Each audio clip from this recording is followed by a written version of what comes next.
Akalar, mana shu ko'rib turgan Lacetti Gentralaringga 6 ta konditsioner motorchi qo'yib berdik deyishimiz mumkin, lekin afsuski undaqa emas o'rtoqlar. Sizlarga bitta zo'r narsani ko'rsataman. Konditsioner motorchiga charchagan, charchamaganligini bilishingiz uchun bitta zo'r yo'lni o'rgataman. O'shanga qarab, qanaqa motorchiligini bilib olsangiz bo'ladi. Okeymi?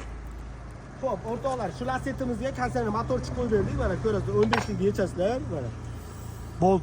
Boltini mana. E'tibor beringlar, qaranglar, mana.